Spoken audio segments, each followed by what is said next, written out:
Hey, real quick, Clay Ferrero is going to join us in the next segment, but Dwyane Wade's going into the Hall of Fame tomorrow, and Solana posted a story at WQAM.com, his personal 10 favorite Dwyane Wade moments. And he's even got a couple of little honorable mention moments in there. Didn't make the top 10, but like purple shirt guy, you know. It was very well written. You can go to WQAM.com, read the entire thing. Can you go over them real quick here? Because I you know, we're going to talk with Clay, but I do want to give a little love here because D Wade, I know he's your favorite heater of all time, Solana, and he goes into the Hall of Fame tomorrow. Can you quickly go over your top 10 Dwyane Wade moments ever? Yeah, let's do it. I start with 10, the easy one, him being drafted 5th overall. And what I wrote, is right. It's not just him being drafted, but listen to what Solana points out. I mean, think about what could have been. And Crowder, I think you were talking with Mike Wallace about this yesterday, but I write the important thing to remember here, not Chris Kaman, and Pat Riley kind of debunked that the other day.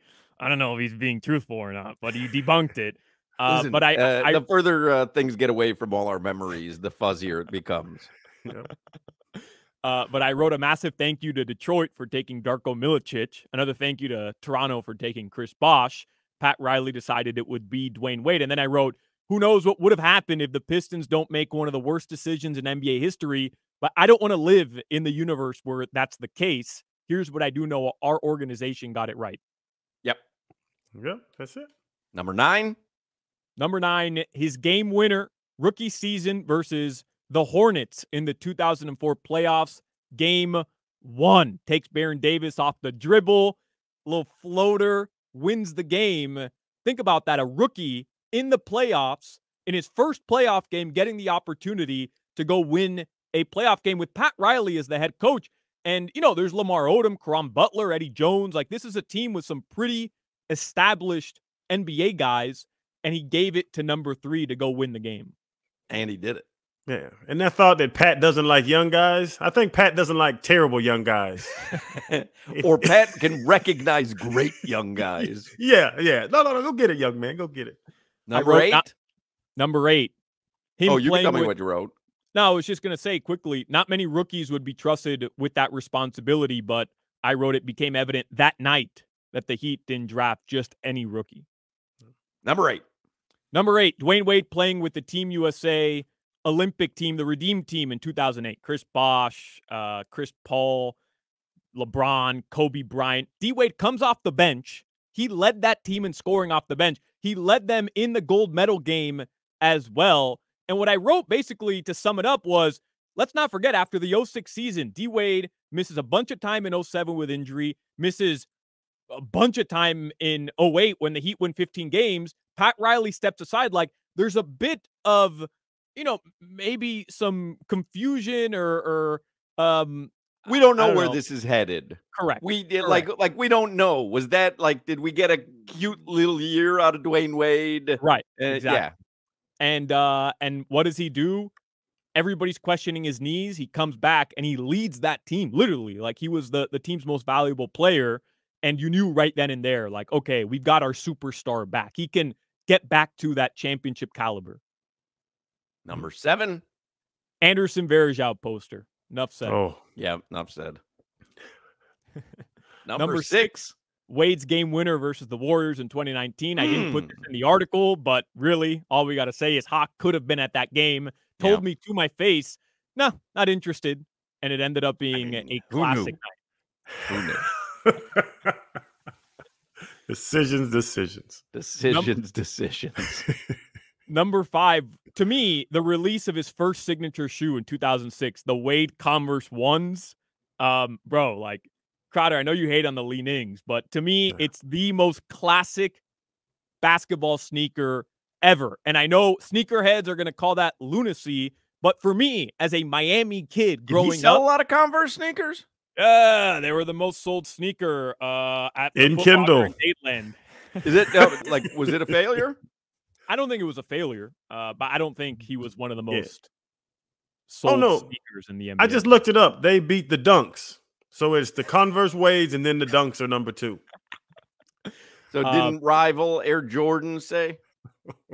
I mean, he had a successful line with Converse. He had like 8, 9 sneakers released with Converse, but like that original one, he brings it back in 2009 when he's the leading scorer in the NBA. Like when I think of Dwyane Wade, I think of him in those shoes, and I think of my entire childhood just thinking I'm Dwyane Wade at Tamiami Park on the courts out there. Yeah. Other people probably thought you were too. All Your right. favor. Cute. I had some Converse. I won't lie. The D Wades? Yep. Or just I got Converse? them. Yeah. You think I'm getting a Converse from Ross? It had to be the D Wades for me to get a Converse pair of shoes. Number 4 was the forming of the big three. So I kind of get into, it's hard to remember it now, but there was no guarantee that D Wade was returning that offseason, right? There were so many guys that were available free agents that year, not just Wade, LeBron, and Bosh. Like there were a number of other guys.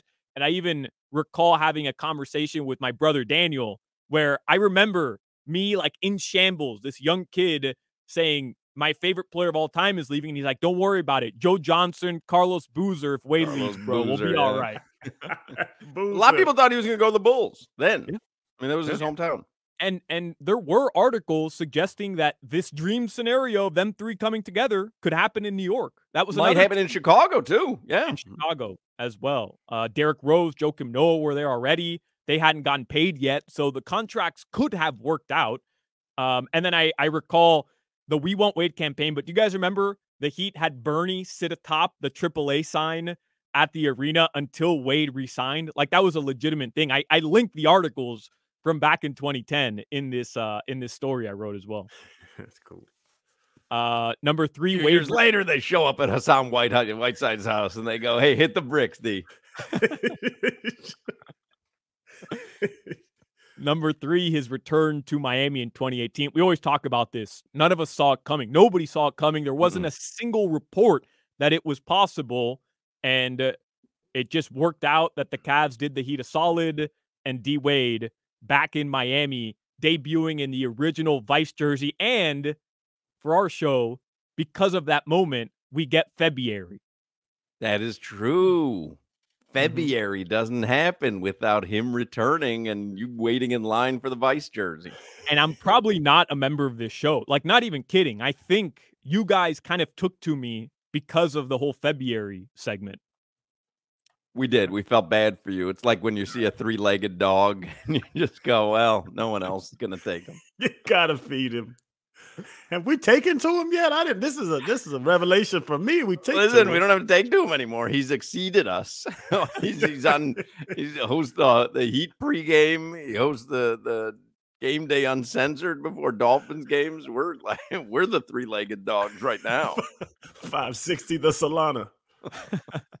Number 2, the 06 finals. Enough said, right? Down Enough 13 said. points, fourth quarter. Crazy.